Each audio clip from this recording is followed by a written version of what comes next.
We'll call the regular meeting in the New Ulm City Council for Tuesday, December 15, 2020, at 4:30 p.m. to order. First item on the agenda is a notice to hold by teleconference. We do have the quorum all here, so we'll skip that. Go on to item number 2. Consent agenda items. What's your wishes? I'll offer a motion to approve those. Second. We have a motion and a second to approve the consent agenda items. Any discussion on any? Seeing none? Finance Director, please call the roll. Oh, we don't have to. All in favor, say aye. Aye. Opposed, no. Motion carries. Item number 3, license and permits. It's for gravel permit license.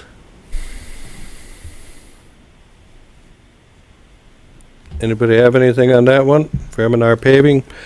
That's for Hollow Real Estate and the rest of them. Chris? Council President, Councilors, I just wanted to bring to your attention that we did receive one complaint for the Hollow parcel from a Brad Castleman, and I just wanted to read that into the record for your consideration as well. So him and his family live at 1227 North Garden Street. You, for some reason, allowed a permit for this pit next to us to be used in town. You did not think that through very well. There is a massive sand issue at my house. We have been in the house for 10 years, and this has never happened before. It is filling up my AC unit, the gutters to my house, and my yard has half an inch of sand in it. I have had to get a ladder to clean my gutters 3 times this year because they are so full of sand they do not work. Goes without saying, this gets brought into my house every day by regular foot traffic. It is not possible to keep a vehicle clean either. Sand is coating everything. There is no possible way that the slope is legal grade. Have you monitored or inspected this? If a kid ever got to the edge, it would give out, and it gave out there would be unimaginable consequences. Kids walk back there all the time. Whoever is in charge of this decision needs to fix this problem. If this were your house, I can guarantee you would not allow this to happen. Someone, please let me know what you intend to do about this issue. Call or email me as soon as possible. I would like to know that I did reach out to Mr. Castleman after engineering staff, myself, Dave Schnellberg, Community Development Director, met with Matt out at the gravel pit to address some of the concerns. In the complaint, Matt from MR is here to answer any questions that you do have about that site. They are looking to get the grade fixed up. In the next couple of weeks. They're waiting for an excavator to come back, so they'll take care of the high cliff that's there to get that to grade, and then the sand issues they'll look into that to see what's causing that problem. But talking to Mr. Castleman, out of the 10 years that this has been, since the gravel pit has been there, this is the first year this issue has come up with the sand filling the gutters and things like that. So it's something recently that happened this year. So MR is going to look in to see, what changes they've made to see if they can correct that issue. But I'll let MR, if you have any questions for them, fill you in on kind of what their plan is for the hollow gravel pit, or for the hollow pit. Chris, I drove by there. His house is adjoining right next to the gravel pit. Yes, it is. And so he might be getting the wind in the right situation, possibly, if the pile is tall, I would assume, and more as they get closer to his house is probably what's affecting it, possibly. This is where they're at right now is the closest they can get. Okay. They can't get any closer to the property line, so they're gonna they'll take the kind of cliffside down to get that graded out. But like I said, Matt is here to kind of talk on those issues if you have any questions directly for him. Okay. Thank you. And they said usually when the wind comes out of the northwest is when they have the issues. So I've had concerns about this when we brought this up. This came in front of us a number of years ago. I did not support this. We had a lot of neighbors across the street that were at the 1300 block that were very concerned. 1400 block concerned about the sand coming in through their windows and that kind of thing. And as they progressed, they keep moving south down the hill, And so I went to Mr. Castleman's property on this weekend, and unbelievable, the sand. And what he's saying is absolutely true. It is over everything. It's over their vehicles. It's on the steps. It's over their barbecue in the back. It's just sand everywhere. What a mess. So I then went with Mr. Castleman. We walked to the neighbor's house, which is the next house down from that. And it's the same thing. It's the same exact issue with that house as well. It's on the roof. They haven't cleaned their gutters, so their gutters are full of sand right now. And they just said, all we do is we sweep. There's an older couple, all we do is sweep. There's sand everywhere. But the Castlemans they're an active family. They have an active backyard, a beautiful landscape area that they can't enjoy because it's just all sand. And it rains sand some days. And so we have that as an issue here tonight. We also have the issue that they have these incredible peak gravel pits that we dealt with a number of years ago at another individual's property up there, and they came in and they put nice fence around, and they did this right away. They M&R paved it, not paved it, put the fence up and kept it up. So they're going to have to convince me tonight that they're going to take care of these peaks, as well as what are you going to do to these two property owners that they shouldn't have to live like that. And if you can't convince me of that tonight, I'm not going to vote for this, that their gravel pit be approved for next year. So I guess I'd like to hear from them, because I would assume that they've had some discussion about this and will make me feel better. Good evening. I'm Matt Mathwitz with MR Paving and Excavating. We did have a chance to meet out on site there, and we took a look at a few things. This is a unique situation. It's something we're kind of working with the Holla family on, and it is getting a little closer to residential neighborhoods. What we've tried to do, it's a little strange, and maybe the complaint has just came up now, that we've done this basically the same operation for quite a few years now, and this seems to be the first time we've had some concerns or issues with it. We've had some watershed concerns in the past that we've tried to address with some best management practices that we do through the MPCA. One thing we did notice, the wall is getting a little bit steeper as we go what I'd call to the south, and our intention is to, within the next few weeks when we have the proper piece of equipment there, is to get that graded to a 1-to-1 slope. The other thing we'd like to do moving forward is get some cover material placed on top of some of the sandier areas. And when I say cover material, that's a heavier clay or a topsoil so that we can establish some vegetation there. With that being said, this pit is definitely getting towards the end of the operation, and essentially what we're trying to do now is slope this property back so that it's safer, so that it's not such a steep slope coming into the neighboring properties. So that's kind of what our focus right now, which would probably be one more year, is to get those steep slopes properly sloped off, stabilized, and then get some vegetation established. I think that'll significantly help with sand. If it is blowing, is what I would assume, blowing to the neighboring properties. So how can you prevent that blowing into the neighbor's property now for the time being? Yeah, so what our plan is we've got some heavier clay and black dirt material that we call that stripping material that's been placed off to the side. What we would do is we would take that material, and we've done it on other properties, and place that on top of the sand, and that basically it'll stabilize the sand so it can't become airborne when it gets really dry or really windy. You think it's coming from the very top of that and then just going over? I do. Counselor, I think that is what's happening now. Before it was a lot lower, and now as we get towards the end of this, it's the highest peak. I think the wind is just catching the very top couple feet of that. And what we would do in essence is, if that peak's here, what we're going to do is we're going to go up and we're going to cut that all down. So we're going to cut that big peak down 10, 15, 20 feet. That will then be lower than the neighboring property so that it can't just shuttle over the top. It'll actually be contained in the pit area. And what's your timetable on that?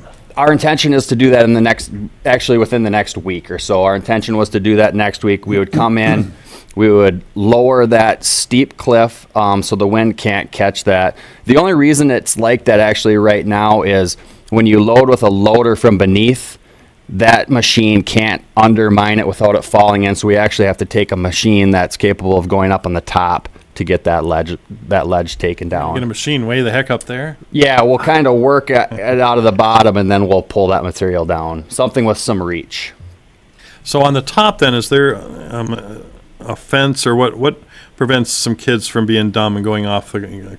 Yeah, that was something that we actually talked about. So right now what we've done is we've left trees up, which we've used that as our buffer. But that's one thing we did discuss, whether or not what we're going to do instead of that is we're just going to slope it off so that it's not a steep cliff. The other thing we could do is we could put some sort of earthen berm up, but they can climb over that as well. And to be honest with you, in the other areas that we've done this, even fences, it almost creates them an opportunity to say, what is there? And then they go through that actually more often than not. So that's kind of one of those things we actually discussed, and we were trying to figure out, okay, what's the lesser of two evils with that? And we think the best thing is if somebody gets there, what would happen if we slope it off? That's going to reduce any safety concerns that we have. Wasn't the west property where we had the slope issue before? Was that sound right? Yeah. And what we've done, if you ever go out there, is we've basically placed this heavier clay material on those slopes as well,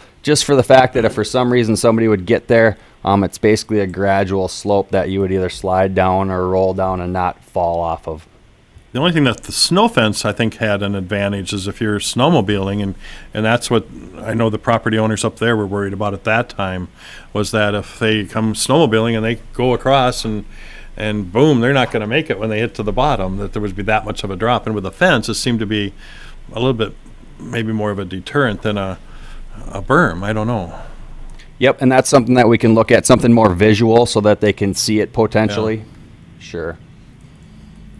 Matt, in regards to this property, you're nearing the edge of the property of the holla. Is there another owner then between them and the Castlemans? No, there's not. So originally, and I'm going off of memory here, but originally our intention was to mine within 100 feet of the neighboring property, and then we could go within 50 feet to finish things off. So we're within about 120 or so feet from the measurements that we looked at for the most part, mining wise. We do have some areas stripped a little further than that, and that is so that we can reach back and slope those areas back off. But we don't intend to mine very much further to the south. So we'd kind of be in that, right around that 100 foot from the neighboring property. Okay. But you haven't met with Castlemans or the neighbors next door? No, we have not. This was the first time I've heard of any concerns here. So when I met with the city officials here, that was the first time I had any concerns on that. And it was interesting because the homeowner said he had been working at an office prior to this, so he wasn't home during the day and just didn't notice it as much. But he said now that he's working from home, it's like, because now I see it during the day when it's raining sand in my backyard. And so I maybe have a question for our city attorney. Do we have any, do they have a claim? Do they, I want to make sure that. Well, Counselor, I'm not going to be giving advice to the council on what some citizen's claim would be. I think if, they have recourse against the tenant and the owner of the property, that would be their decision to make. One thing I think we need to clarify, just looking at the agenda item, there's 3 pits described, and we need to confirm which license we're talking about, if each of them has a license. So this would be the middle one, 14th North Street. Is this the Holla parcel? Yeah. Right. All right. Yep. And then I don't have the license or any license agreement in front of me tonight, but I'm assuming there's some obligations in there, or maybe there is, between the company and the landowner about remediating the pit at the conclusion of the mining? Yeah, and that's what we restore it? Yep, that's what we were talking about as far as respreading topsoil and clay material and then establishing vegetation. Their future use of the property is not known to me at this time, other than I've been told they plan to develop that in the future. Well, if the council has concerns about essentially a cliff that is there, and it is very, very steep, and the problems the neighbors are having, I think what you could do is, if you're going to move, you could either defer the license agreement on the hollow parcel until something is done, or you could agree to issue it with conditions. And, it's unclear to me how long the company plans to continue to actually remove sand or gravel, and when they would be doing the remediating, and if you'd want to do some deadlines to get these things completed by, because it's clearly a pretty serious problem, both from safety and from the impact on the neighbors. Dave? Dave Schnobert, Community Development Director. The city did issue a conditional use permit to allow the mining of the property. And with that... Dave, you're going to have to get either real close to the mic or pull down your mask because people can't hear you. Well, I don't want cold. Yeah, then come close. So there is a conditional use permit, and there is an operations plan for the mining activities that are taking place there. So that mining plan covers, I think, a lot of the topics that are being discussed tonight. So there are conditions already in place. But probably not a condition about sand and everywhere on the neighbor's property. Or deadlines. Anything deadline based, like definitively in 2 weeks this is completed? I guess I don't understand the question. Well, he was saying that they're most likely going to have this done in 2 or 3 weeks, but it was mentioned of having a definitive deadline No, there's not a established. definitive deadline like Okay. that. It's just as far as the operation and activities that were taking place on the property. And Dave, That's what. I don't have the permit in front of me or anything with the conditions, but I'm assuming one of the conditions is entering into a license, or that a license be granted by the city. No, there was no license agreement. It's a conditional use permit because it's not city property. Mhm. Right, but they're operating this in the city of New Ulm, so they have to get the license. They have to get the mining license. Right, That is right. correct. And a condition on the license could be whatever requirements the council wants to impose as far as addressing these concerns. Yes, agreed. So I think for your purposes, councilors, you would, if you wanted to impose conditions, that would be your decision to make. We could approve the license conditionally, is what you're saying. Right, on that, on the Hala parcel. If you don't, if this does not affect the other parcels, you're dealing again with three separate situations here, Right. as I understand it. I should mention that, that day that I went over there, I talked with Castleman's and I went to the neighbor next door. And then because of the complaints we had a number of years ago, I did go across the street and talked with one neighbor on the corner. And then I went up to the 1300 block north. And they don't have problems on the other side of the street. They had none of them that I talked to, at least those that I happened to bang on the door and were home. And they did not report any sand issues on their side of the street. So that was good news. I mean, fair's fair. I mean, I can only tell you what I'm getting. But that was really bad what was at these two properties. And then the third property down the line is our property. The city owns a pump house or whatever that city building is down there. And I would assume that there's some sand issues down there as well, maybe not as bad as the other properties that are a lot closer. So I'm willing to go ahead and, based on what I'm hearing, approve the permit conditionally on what M&R Paving claims that they're going to do. But I still would like some type of mediation done with, and I don't know if we can do that, Roger, maybe not, that M&R meet with these two property owners to see what they can do. Well, I don't know, you could condition on a meeting. I don't know if the meeting's going to accomplish anything. I think what the appropriate course would be to impose whatever the conditions are. And if you have to be specific as far as what the company needs to do and when they need to do it by. And it might help the situation if the company were to meet with the property owners to make sure that they're comfortable and satisfied with what they're doing. Otherwise, there might be more complaints coming in. But I think for right now, what the council can do would be to make it very clear what the company's responsibilities are. Right, because we don't want it to continue, but we also got the mess that's there now. Well, that's another story. I mean, I don't believe there are any property owners here tonight, so it's hard to know exactly what those concerns are. I understand that. I know when Mr. Hollow was here 3-4 years ago when we started this process, he was real clear that he was going to be a good neighbor and there would not be issues. And there's issues.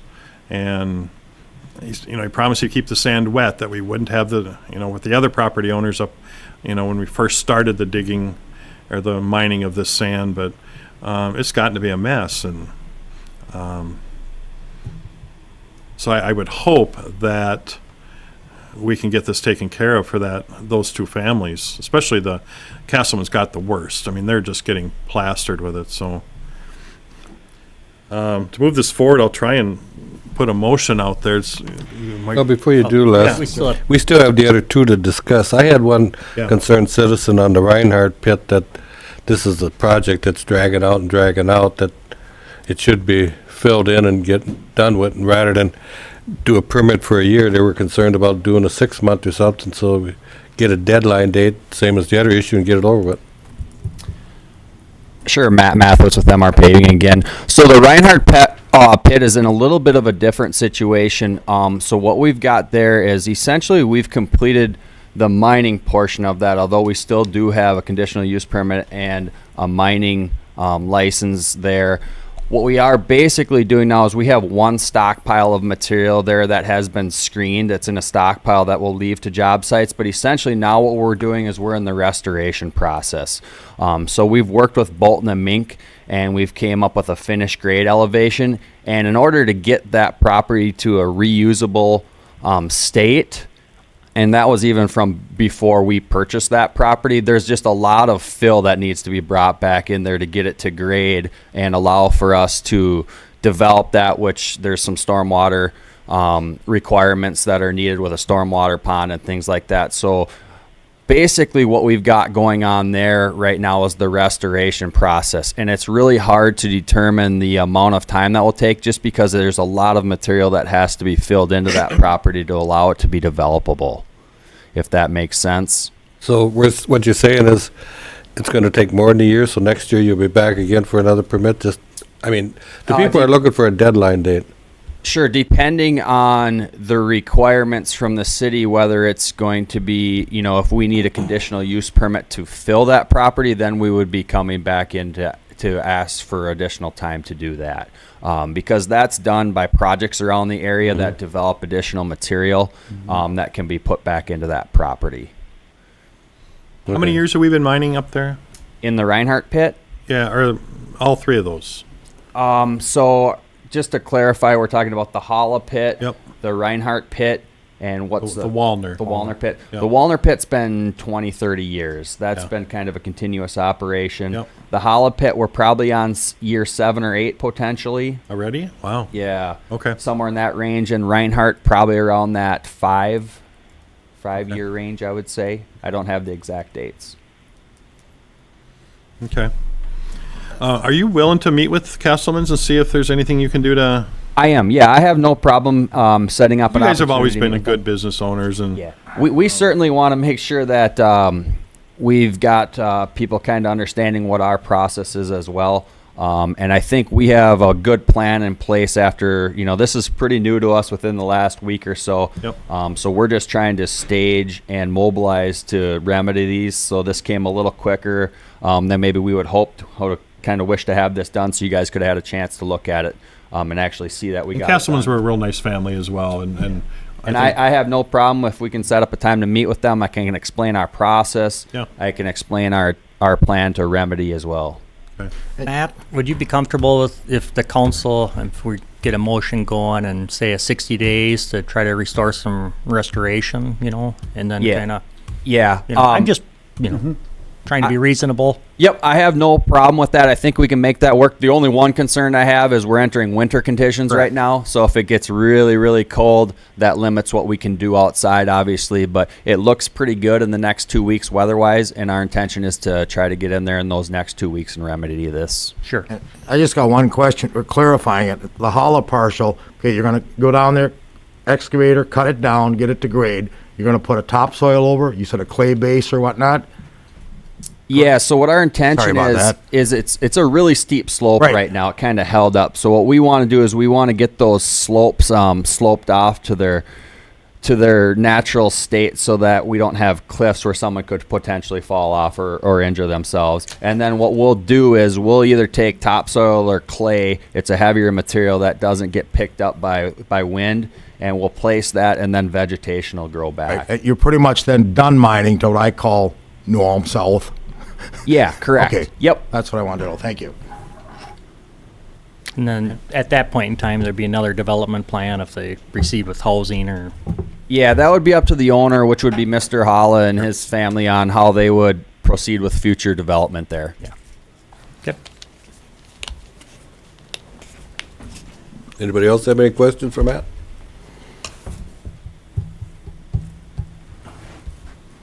I like your idea, Commissioner Mack, about just moving this ahead for 60 days and let's see where we're at and review. And that's on the Holla parcel. Yeah. But then proceed with no conditions on the Walner or the Reinhardt Pit. Yeah, correct. Is that your motion? I'll take a stab at it. So, Oh, I can make it too if you want. if you want, go ahead. All right, I'll offer a motion that we authorize the Walner and the Reinhardt gravel pits to continue as stated.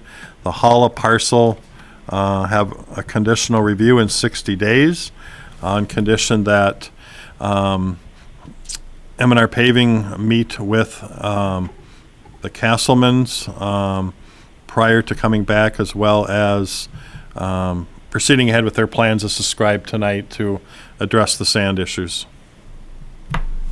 How's that? That work? Works for me. Do you have a second? I'll second I that. guess I have Maybe- a question. I'm not, are you just tabling the question of issuing the license? A conditional, 60 days? so they can continue to mine, but in 60 days, we would review this over again. That one, just the hollow one. So the hollow one will come back in 60 days to review that they have done what they've said they're gonna do. Okay, so it's a condition. So a to the conditional- license that they get this accomplished in Yes. 60 days. Yes. Right, because otherwise, if the license is either issued or it's not, if it's issued with these conditions, then we'll see if the conditions have been complied with. Yes. Okay, all right. Yep. Do we get a second on that? I second Yeah. that. We have a motion and a second. Any more discussion? Lots of talk about dirt. Yeah. Seeing none, all in favor say aye. Aye. Aye. Opposed, no. Motion carries. Thank you. Item number 3.2, bread and breakfast license. Motion to approve the issuance of a bed and breakfast license renewal for the period beginning January 1, 2021 and ending December 31st, 2021 for Shannon and Todd Mckees doing business as Bingham Hall Bed and Breakfast, 500 South German Street, subject to compliance with all city requirements. I'll second. We have a motion and a second. Any more discussion? Seeing none, all in favor say aye. Aye. Aye. Opposed, no. Motion carries. Item 3.3, on sale liquor license rebate. Chris? Council President and Councilors, before you, you have an item, and we kind of did this back, what was that, in March or April, rebating liquor license because bars and restaurants had to shut down due to state mandate.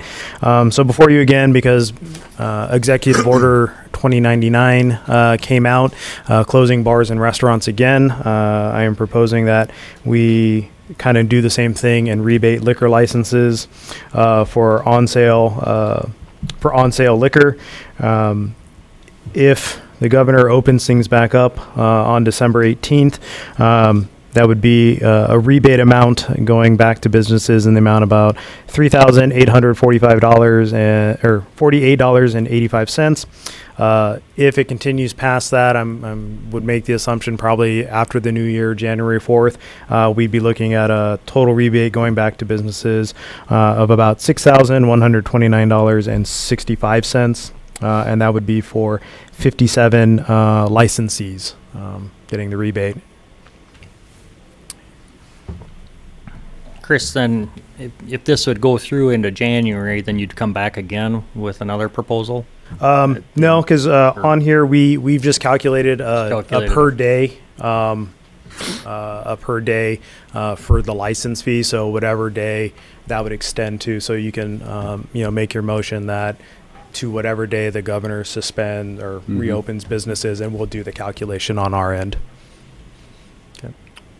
I guess I have no problem with supporting that. Oh. Yeah. I think Hopefully- we need to do something. Absolutely. Yeah. Hopefully it doesn't come back to us again in January. Yeah. Yeah. I'll make a motion to approve a rebate in a prorated amount for the time period of November 21st, 2020 to an anticipated opening on December 18th, 2020 for businesses on sale liquor licenses. Second. We got a motion and a second. Any more discussion? We need to state in that motion for the January. You can probably do November 21st to when the governor reopens, reopens businesses. And I'll give you an update, on what that amount would be at the end of the day, but that would just give us that flexibility because I'm not 100% sure December 18th bars and restaurants are going to open. Right, I agree. All right. Any more discussion? Seeing none, all in favor say aye. Aye. Aye. Opposed, no. Motion carries. Item 4.1, preliminary plot of Airport Industrial, 3rd edition. Dave? In this particular case, the city of New Ulm is the owner of the property. The street address is 2216 Jacob Street. The property is generally located north of Barron's Boulevard and west of Thompson Street, and it's also north of Walmart. The property is currently used as cropland. The plat would extend Jacob Street and Thompson Street to their intersection, and then there would be 3 lots that would be created. Total platted area is 13.65 acres, and of that amount, 2 acres is street area. All of the lots would comply with city code requirements. And as you know, this property was purchased by the city for the expansion of the industrial park area. Thank you, Dave. Any questions for Dave on this? I See you should none? note that the Planning Commission unanimously recommended approval Right. of the plan. Yeah, we had this at the planning commission, no complaints, this is just for we could enter into possibly of having a sale of the property, but we need to, define the property with. I'll go ahead and approve the conditions with a preliminary plat of the Airport Industrial Park, 3rd edition. Second. We have a motion and a second. Any more discussion? Seeing none, all in favor say aye. Aye. Aye. Opposed, no. Motion carries. Item 4.2, interim use permit for Scott Oppitz.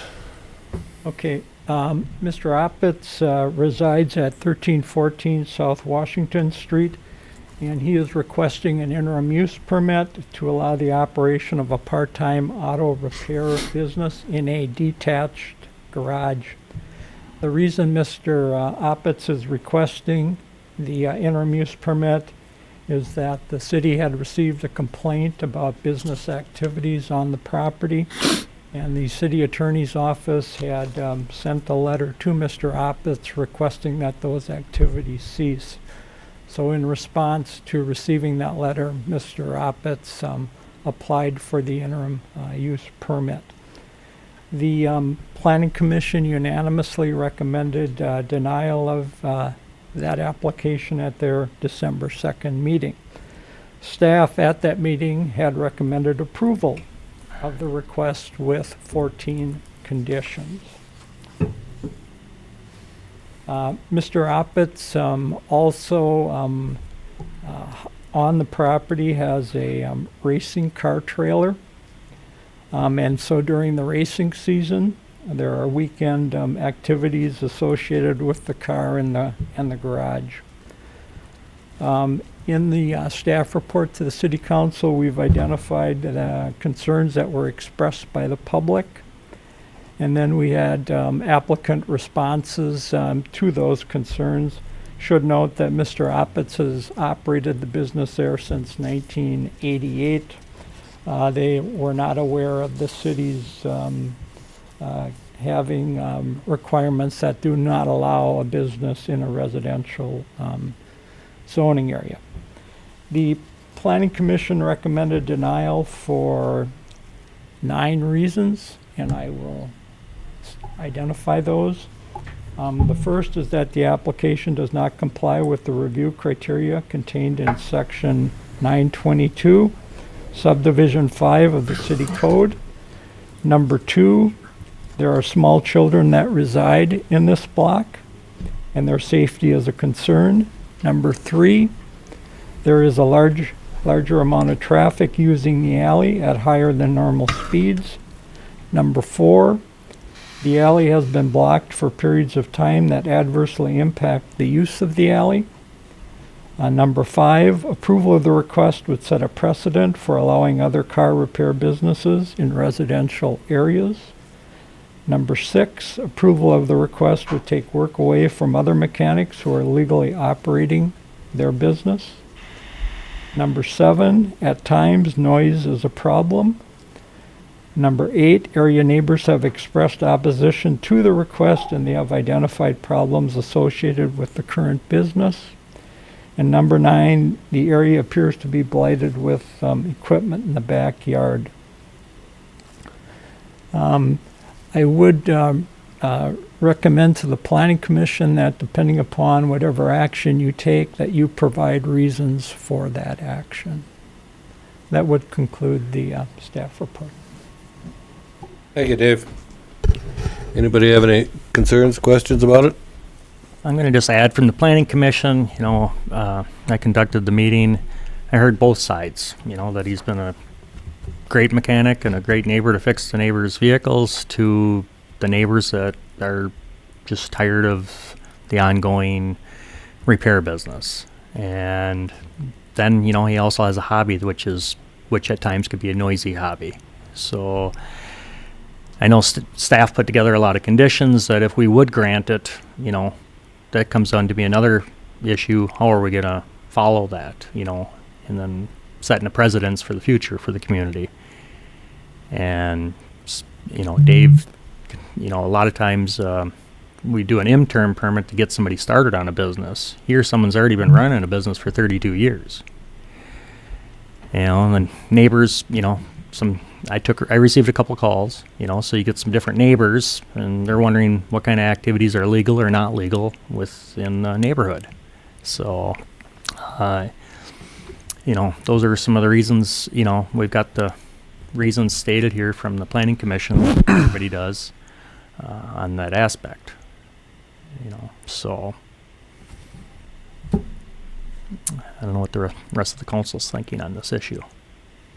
Well, I'm going to back up for Dave. I'm a little rusty on this one, but the applicant the Planning Commission their recommendation. The application does not comply with the review criteria found in section 9.22 subdivision 5 of the city code. Yeah, okay, explain that one to me where, we had staff, our department, recommending approval and yet Planning Commission finding that they don't meet the criteria. Yeah, that was the commission's determination that it did not meet the criteria that for the interim use permit. Staff felt that the operation of the repair business, that it would meet those criteria. Okay. But it's also noted within the information that we received that if he was going to start this business brand new, it would not have got to this, would Okay. not be allowed, because it's not a permitted use within our code. It's And already one there. question for Councilor Mack, it was unanimous, Planning Commission? Correct. Okay. We heard a couple neighbors that came to the meeting and attended the public hearing on it. We had, I believe, 3 letters, which should be in your packet here, that were read into the public hearing. Yeah, your agenda packet has all of the letters that were received on this particular matter. There was also some discussion about giving them a period, to see if it, how it would work out too. I did ask him the question if he ever had looked into, another off-site location, but he says, he doesn't make that much money from doing this. And, his son spoke and said that they do a wide range of repair. So. And it sounds like, from what I read in this document, that there's been concerns between the adjoining property owners with snow and with fencing issues and not even being able to get to mow their lawn on the other side of the fence because there's too much stuff in the way. And I don't know who made the initial report, but obviously these neighbors have just had enough. Whether it's noise or junk or whatever. I'm surprised it went 32 years before it got reported. I think it has to do, through history, people move and change, and you get different neighbors, and everybody comes up with different ideas. Yeah. By denying it, I don't know if that's the right thing to do either, because if he is running a hobby, what we would be approving here is an interim permit to allow the operation of a part-time business. Even if we deny it, it's not stopping them from using it as the hobby is what Right. they do, is racing. Correct. So, I mean, you're still going to have exact same thing going on, except you aren't really running a business. That's what I see. Correct, but then how do you enforce it, define it, if we grant it, and then someone has a complaint, well, then he could be saying, well, I'm working on my hobby, or not the business, and the traffic thing, and it's a catch-22, Right. But it's gone on for 30 years without really a big problem. I could see, understand. Except if you're the neighbor. Cities Except for approving it, Yeah. Mr. President, I would just note that there were some non-land use issues that, were involved in the discussion of this item. Mm-hmm. I'm concerned if we grant it, then we have to follow all the conditions too. And city staff's gonna have to continuously go out there, and that takes a lot of time and continuous and follow up with when does it end? So. Is there legal action our attorney can advise us on in this issue? I'm not following your question, Counselor. If we don't approve this permit and this landowner continues to run a business, then that would be illegal, right? This business in this location, yes. Right. And that's Business why- is at his home. Right, he's operating a garage in an area that's not zoned for that. And so it's an operation that would have to stop unless you grant him the interim use permit to continue doing this. Yeah, it's a tough one for me, but I'm going to agree with Counselor Mack. I mean, boy, we got to enforce, I'm going to say 13 conditions. The one is a one-time deal. Who's going to monitor this? I see a lot of staff time involved. But on the That's other my hand, I think drawback. you're gonna have staff time anyway, because if you deny it and they're still running their other hobby out of it, how do you know it's a hobby or it's how you know it's business? I mean, both ways, I don't know if it's the right thing to say, but the city's gotta do their job. If we have to go out and monitor it, you monitor it. Are we looking for the easy way out and say we don't wanna do it? Well, Deny it and you don't have to worry. I wasn't at the earlier meeting, but my understanding what Dave Schnobrick was referring to is I think there are multiple noise complaints. Some have to do with the repair work. Others have to do with the fact that apparently they're working on, I don't know if it's their racing car. I think a person in their garage can work on their own car, even if it's a racing car. But that doesn't mean you can run an open exhaust to the extent that it's becoming a public nuisance. So, I mean, he can continue to work on the racing car, but you can't have open pipes going that are, really disturbing the neighbors. So, I mean, there's issues like that that could continue. if the permit was denied, then those would be dealt with. There were complaints, police would be called, or other city officials, and they'd be responded to. But beyond that, if he's going to work on his race car, he can certainly work on his race car. Gentlemen, did you want to speak? Oh, I didn't know if he was going to keep going or not. Probably. Good evening, council. My name is Dave Oppitz. I live at 1323 South Washington Street. So basically, if we can start with the race car thing, since that's what he was talking about last time. My dad he doesn't drive the race car anymore. He just owns the car. Let me find out where we sit here. My uncle drives it. He's getting older. He doesn't drive it as much as he used to.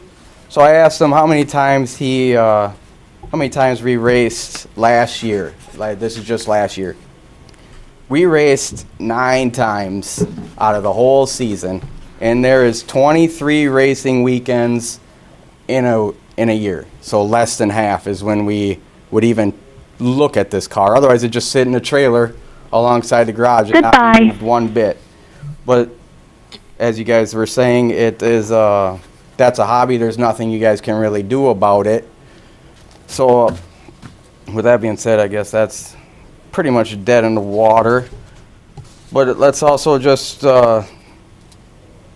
bring to the point that this isn't like his only source of income. He has a full-time job. This is just something that he comes home from work. He likes to go work in his garage, basically as a hobby. That's all he's doing. He's helping other people, customers that can't afford to go to these high shops, which I'll get back to here in a little bit, that can't afford it. So he basically, it's just a hobby that he likes to do after hours after work, and he gets 8 o'clock or so, he's done working for the day. He gets up at 5, he works until 8, and then he's pretty much done. And yeah, I know you guys said one of the reasons you denied the request was because of taking business from other businesses around here. You can call Jensen Motors, you can call Bodie Body Shop, you can call South Central Auto. These are all businesses that we work with and we help out. So we're not taking work from them. We're contributing with their businesses. So we're basically helping out with you guys here. This isn't really even a city issue. This is basically a neighbor issue. What happened was some neighbors got grumpy because snow removal. I talked to so many people in these last few weeks. I did not know that people in this town are so crazy about snow. It's like they think it doesn't melt. It goes away every spring. I don't know what. There seems to be an issue. But if these neighbors want to keep and they want to report us to you guys, we could turn around and do the exact same thing. You guys are talking about their fence. Their fence don't even meet code, so go take a look at the fence, and then you guys can come back and talk to us. And then I just recently here, I don't know when the Planning and Zoning Committee meeting was. That was earlier this month, I believe, right, Mr. Mac? It would have been about 2 weeks ago. Okay, so in 2 weeks, this is what we got in 2 weeks. These are the neighbors that were complaining, all right? So I got a picture of their trailer sitting in front of their house, sat there for more than 24 hours. Did we report it? No, because what kind of neighbor would go and report your neighbor anyway? That's kind of childish if you ask me. Then I got this. I got a car facing the wrong way on the street. Not once, not twice, but 3 different vehicles in 2 weeks. Do we report these guys? No.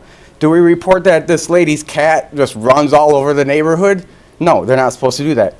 Do we report that they go and walk their dog over to the army plant so it can poop over there so they don't have to pick it up? No, we just mind our own business. I don't know why these guys don't mind their own business. They're just upset about snow. I mean, it's kind of ridiculous if you ask me. But if you guys go back into your agenda, I want to read section C that says staff would recommend approval of interim use permit following the reasons. The business has previously operated at this location. We've already established that is 1988. It is intended as a part-time business. I bet you he doesn't even work in his garage 20 hours a week anymore. He's getting older. He's slowing down. And then room for parking. Well, luckily you guys already answered your own question on this one because of your beautiful sky shot that you got here. It has two pictures of two vehicles sitting when we're not blocking the alley. They say they're blocking the alley, but they have no picture of us blocking the alley. It's basically hearsay. And I forgot what else I was gonna go with on that. But so hopefully you guys can look at this as a city, and I believe that maybe you guys need to change something with the way you word this. Maybe work with it, somehow help out other people that work in their homes so they don't have to go through the same stuff that we're going through right now. You know, this ain't new. This has been 30-some years. They just got upset over something that you shouldn't even get upset about, and then they reported them. That's what happened. That's the issue. Mr. Oppitz, do you help your father out with this business? I help him out quite a bit, as much as I can. I mean, I also have a family of my own, so I don't get over there as often. And I had an accident a few years ago, and some days my body's just like, you're not doing anything today, you're done. But I think, we're getting down to, having a legal business or not, and the permit is for your father. Right. Now you have an employee, which should be considered you. No, or you're helping. I don't get payment from him. I just help him out for my own goodwill. You can go ask H&R Block. He doesn't make enough money in his garage to get a tax number, and he's self-employed. Basically, the only reason that he even calls a business is because he put an ad in a phone book back in the 90s, which nowadays I don't even know anybody that even looks at a phone book. So go ahead and call the number that's in the phone book. It's disconnected. It's not established anymore because he doesn't use it anymore. He totally forgot it was even in the phone book until he got the letter from the city attorney. I don't even know when he mailed it to him. I would say 5-6 months ago.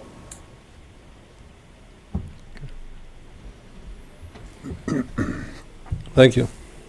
Anybody have any other questions for him? Step up to the mic. Name and address for the record, please. I'm Kristen Laguerre. I live at 1324 South Washington.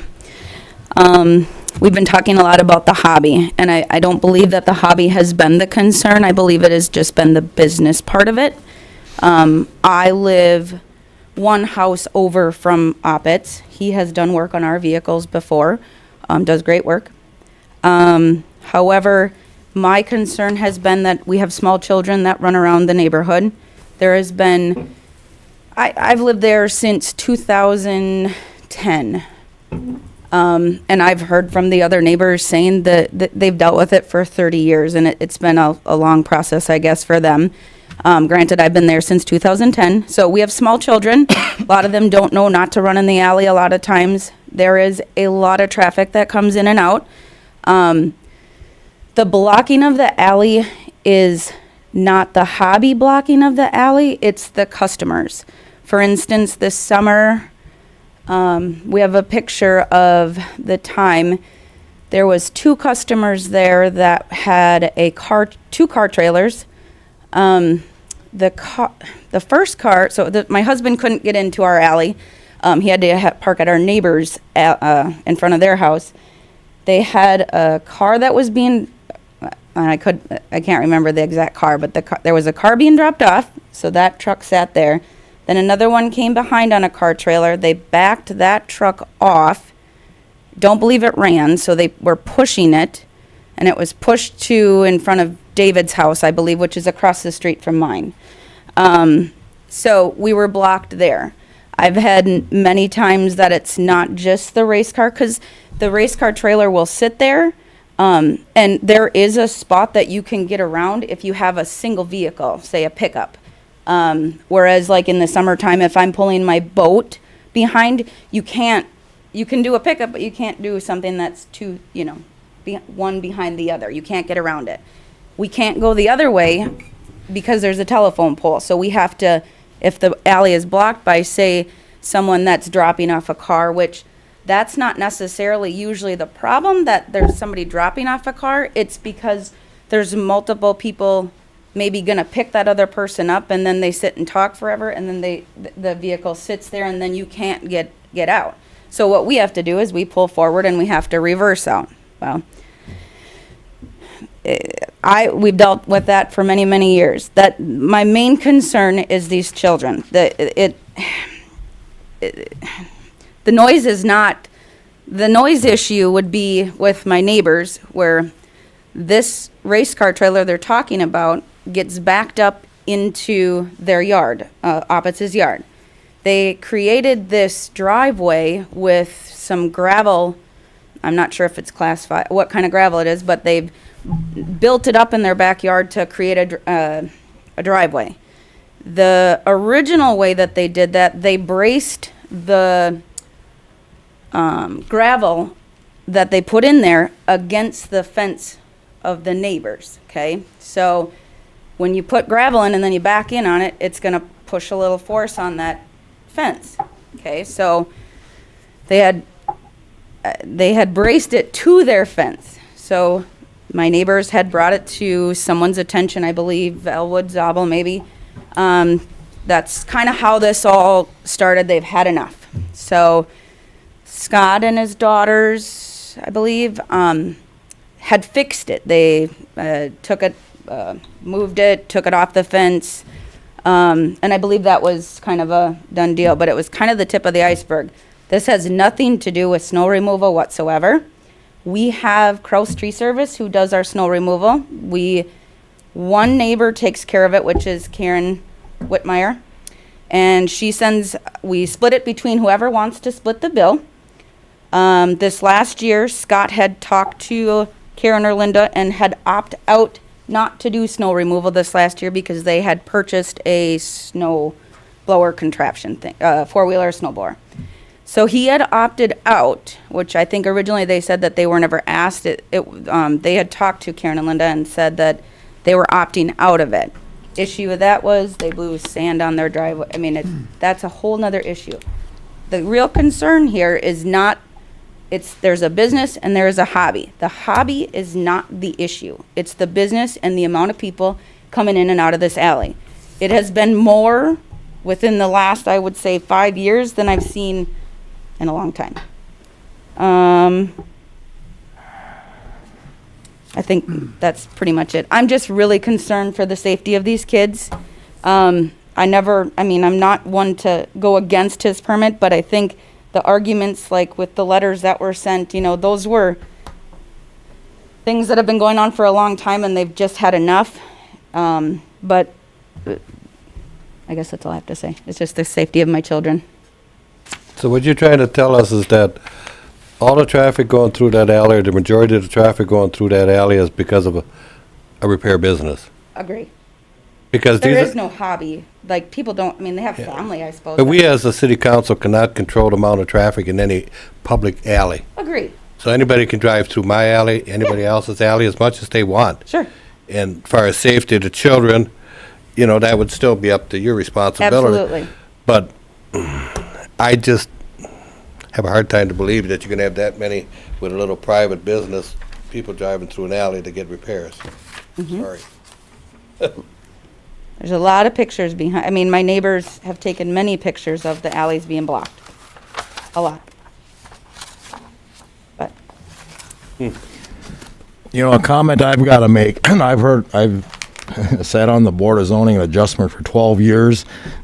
Where I'm having a hard time with this one was I rely heavy on boards and commissions. Those people spend a lot of time, dedication, discuss it, whatnot.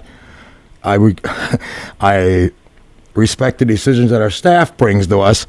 I'm just a little torn between, item C, staff recommendations. If this was a request to start a new auto repair business, staff would recommend denial of the request. So that's where I got mixed feelings. Our Board of Commissions said no. The staff is saying because it's an existing one, recommending approval. That's a tough one. I don't think I've ever, my 12 years with the commission sitting on it, as a counselor these 4 years, ever had it where staff went one way and the commission went the other. Yeah. I haven't dealt with that in Well, the thing is you had a staff recommendation that went to the planning commission. Right. The planning commission just went against the staff Right. recommendation is what it ends up being. There have been differences before. Is there? Right, Not the first. exactly. But I think we're setting a precedence, for, another business gets, turned in, say, if there's one, out there, or if somebody else wants to start something in their, in their neighborhood. I mean, we'd like to be, known for being friendly and working with businesses, but I'd like to be in a properly zoned area in town. And I think, like Kristen stated, some of the neighbors have had a boiling point and, called it in on that aspect. Because I've heard a lot of good things about Scott being very affordable and everything else for repair work and treated fair. But we still have a code to follow. We're obligated to follow that code, and that's why he received the letter to, on that aspect. So do you hear anything different tonight, Commissioner Mack, that would change your mind on the recommendation from the commission? No.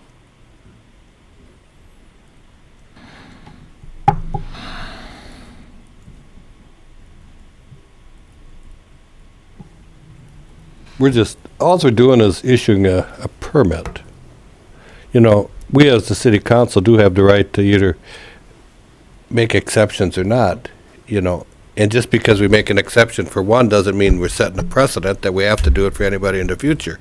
I think that's a misconception that we always fall back on, but that is our right. I mean, if somebody wants to start up a new one, as the staff said, no, we probably wouldn't allow it, But if you want to continue something, you have that right to continue it. You could continue it. You could even put a time frame on it, continue it for 5 years, whatever, because he made the comment in here, probably another 3 years or whatever.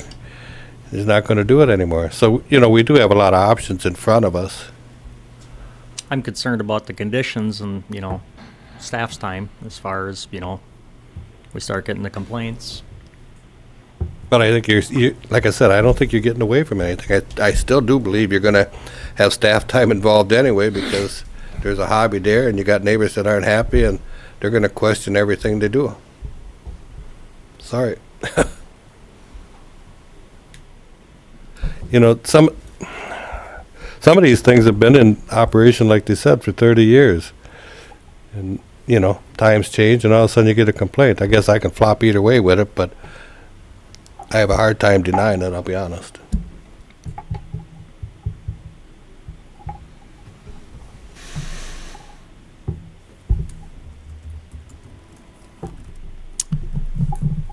Well, I'm going to try to get a motion going here, and I'm going to approve a motion denying the application of Scott Oppitz requesting an interim use permit to allow an operation of a part-time auto repair business and detached garage at 1314 South Washington Street for reasons stated by the Planning Commission. I'll second for discussion. We have a motion and a second. Any more discussion? And if we would do this, I don't know if he has any unturned business, but I'd like to say give him 30 days or, to try to wrap up any projects that he might have going in his garage, to try to work with them. I'd even be fine with 60, but I would be fine with 60. And perhaps that might give him an opportunity to look for an alternate location.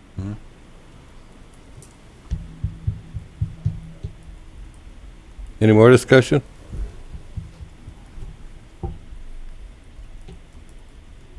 Seeing none? All in favor, say aye. Aye. Aye. Resolution. Opposed? No? Only if they approve the license. I'll oppose it. Okay, that's how we should- Nicole, please call the roll. I don't think we have to if you're denying it. Huh? We don't have to for the Oh, denial. It's okay. not All right. it's not a resolution for the denial. No, It's but a I didn't. resolution if you're approving. I the permit. oppose it. Oh, I'm sorry. I was still typing. That's okay. I got to Counselor- do one thing on the last meeting.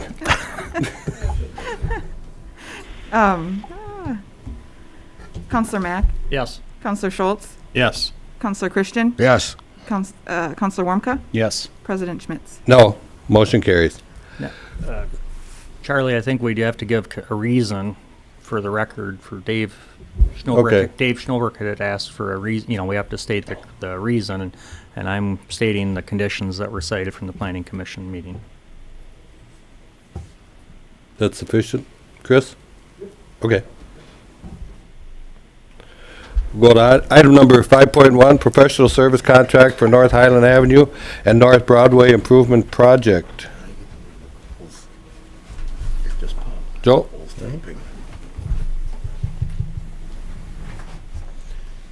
Thank you, Mr. President, councilors. Before you tonight is a recommendation to enter in the contract with Bolton and Mink for engineering services for the North Highland Avenue and North Broadway mill and overlay projects.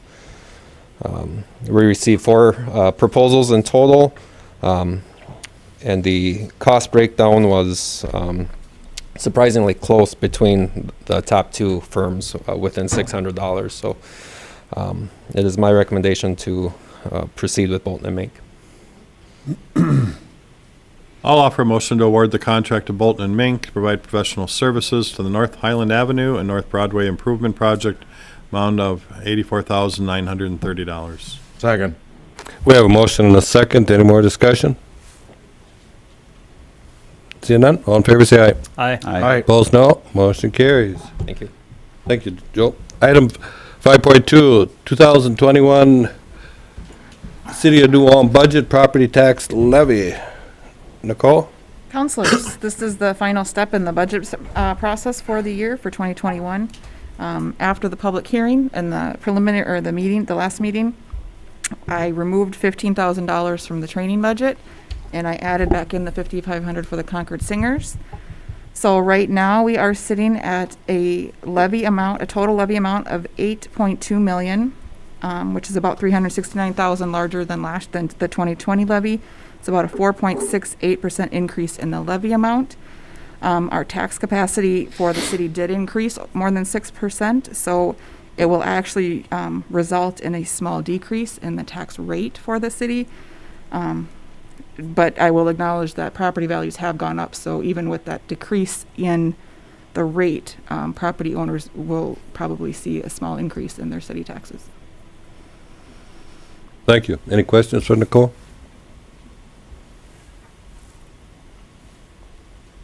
Just one comment, I want to thank Nicole and the Finance Department. I mean, they did an excellent job with what council told them to do. I want to stress that we actually got it down to a 0.98 decrease in the city tax rate, so the taxpayers understand that, yet your home value went up. Great news for you, bad for your taxes. Nice job. Thank you. Any more discussion? And thank you to the department heads for their work on their budgets as well. I'll offer the resolution, waive the reading, adopting the final 2020 budget. Is that not 2021? Oh, it should be 2021. Yeah, offer the resolution, waive the reading, adopting the final 2021 budget of the city of New Ulm totaling $21,729,970 with a property tax levy of $8,266,209 and a city of New Ulm net property tax levy of $8,109,209. There you go, numbers. Do we have a second? I'll second that. We got a motion and a second to offer resolution, waived reading. Any more discussion? Seeing none, Finance Director, please call the roll. Counselor Mack? Yes. Counselor Schultz? Yes. Counselor Christian? Yes. Counselor Warmka? Yes. President Schmitz? Yes, motion carries. Item 6.1, community events. We just have to list them here: the Bavarian Blast, Bachfest, Brown County Fair, Fasching, Herman Fest, Mayfest, and Oktoberfest. I'll offer the resolution to waive the reading following those community events for 2021. Second. We got a motion and a second to offer resolution, waived reading. Any more discussion? Seeing none, Finance Director, please call the roll. Counselor Mack? Yes. Counselor Schultz? Yes. Counselor Christian? Yes. Counselor Warmka? Yes. President Schmitz? Yes, motion carries. Item 6.2, general wage adjustment for non-unionized city employees. Thank you, President Schmitz and Counselor. Shauna Boomgarden, Human Resources Director.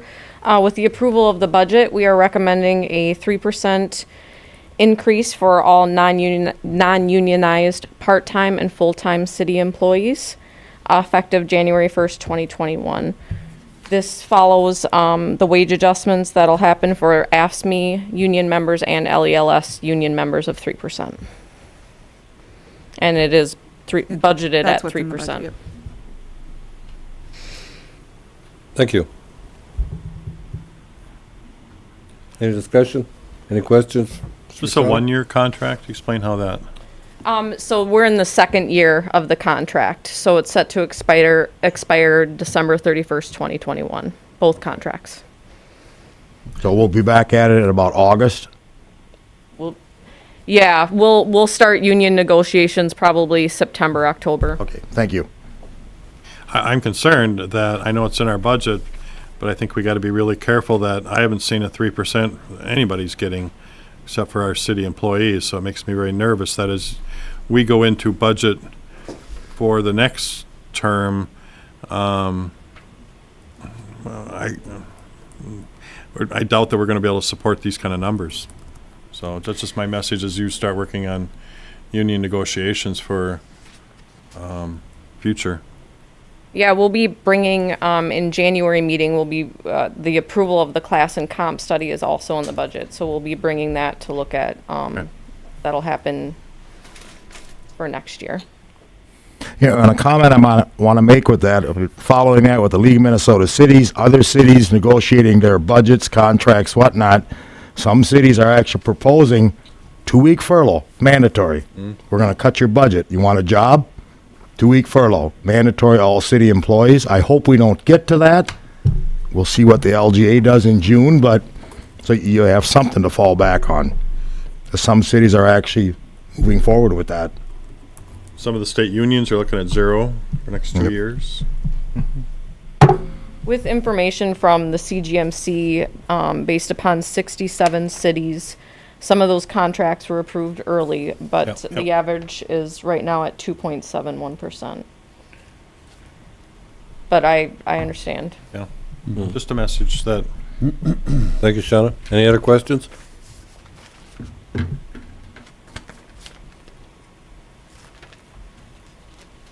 Seeing none, entertain a motion. Make a motion to approve a general wage adjustment for all non-unionized part-time and full-time city employees for 3% effective January 1st of 2021.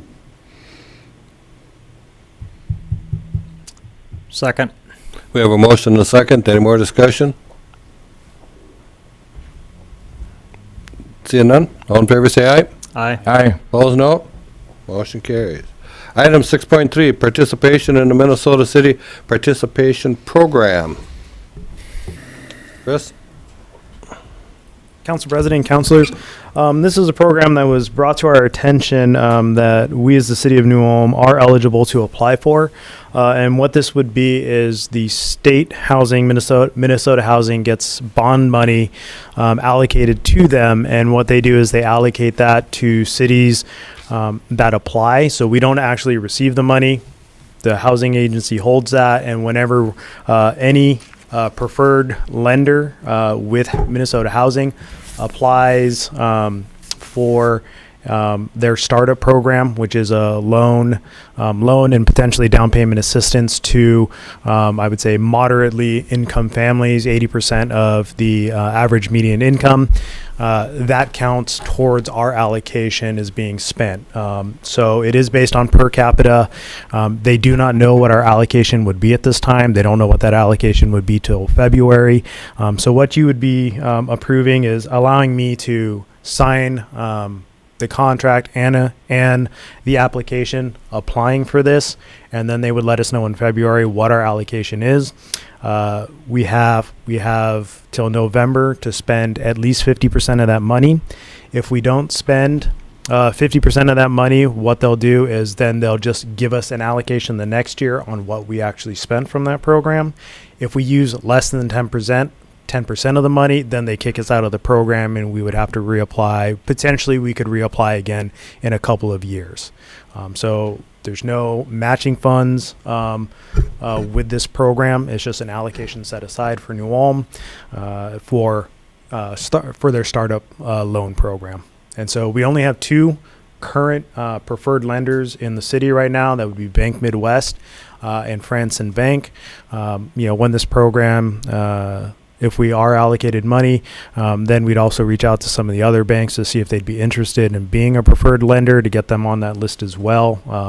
For future years, talking to the state rep, it is kind of a tedious process to get on that preferred lender. But once you're on there, you can do loans through the Minnesota Housing Program. So Chris, you're saying, so if a customer goes to Bank Midwest or to France and they're aware of this program, they'll contact you to get some dollars? Nope. Or the state runs the entire program. We as the city, just as the pass-through? Yeah. We're not even a pass-through. Okay. The state, we just have to apply for the allocation. The state holds the allocation.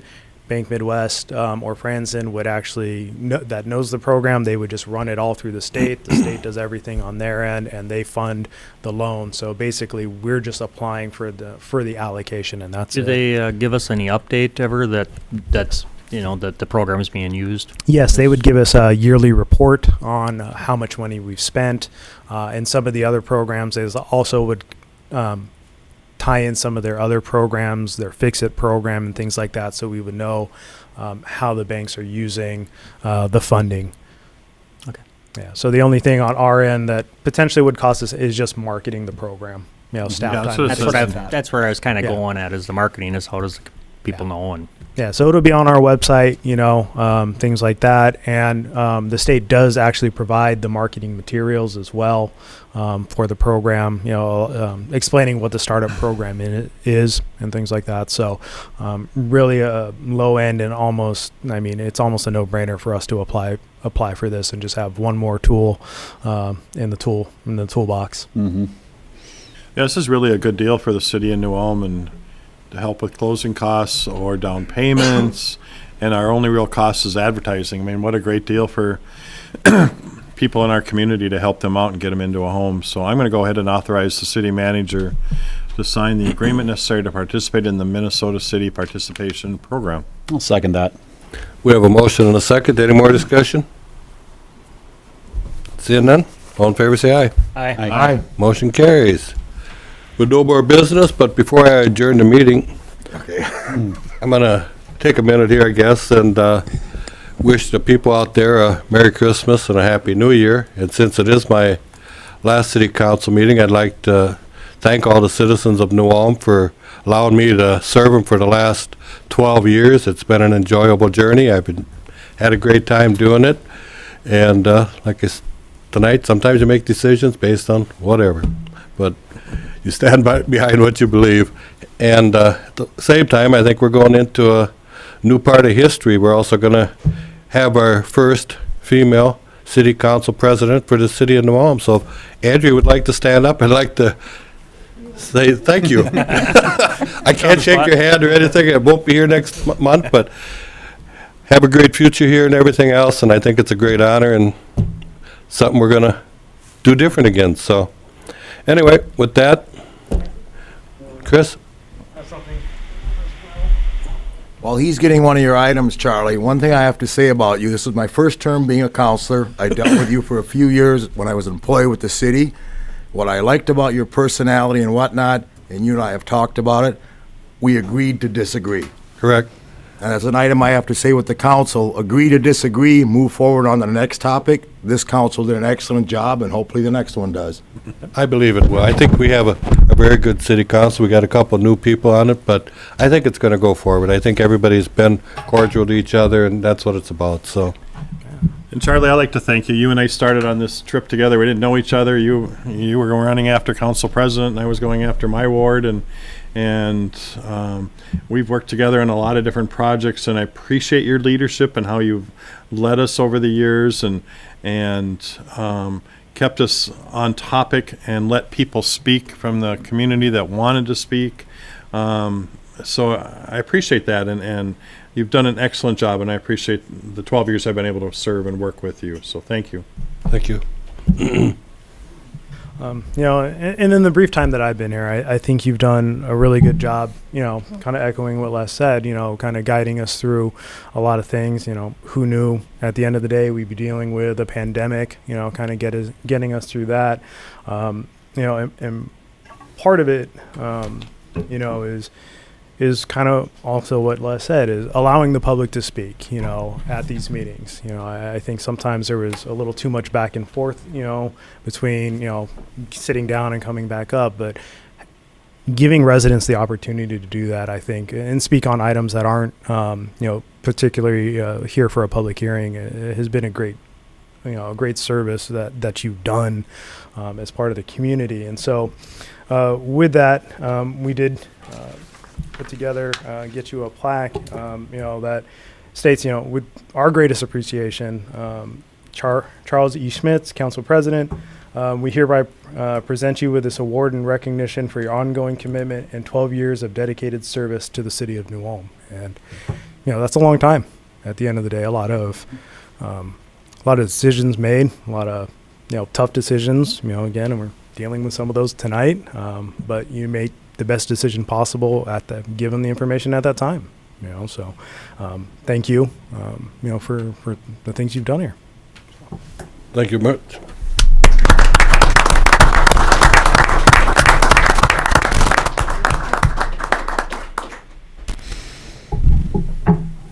I can't shake your hand, Charlie, so you guys just gotta. We can bump. Can't shake hands. And then, we do have one more. We did have another counselor depart us this year. Lisa, if you want to come on in, and Lisa's back. And kind of that same token, being here the very short time that you were here, or that I've been here, you've been a voice on the council, and I saw you grow into that position and really start coming into your own. And so again, it's with our greatest appreciation that, you're awarded here with award in recognition for your ongoing commitment for your 8 years of service to the city. Again, you didn't have a proper send-off because it was kind of sudden, but, have that, and, Thank you. Appreciate the time and service as well. Thank you, Lisa. Thank you, Lisa. Speech. Well, I just would like to thank everybody again that I enjoyed my time here, and I'm excited for the new people that have come on and will watch, and I'm sure everyone will do just fine. And I just really thankful for my time here. It was good. Thanks. Thank you, Lisa. Thank you. All right. With no more business, meeting adjourned. Taking a little bit.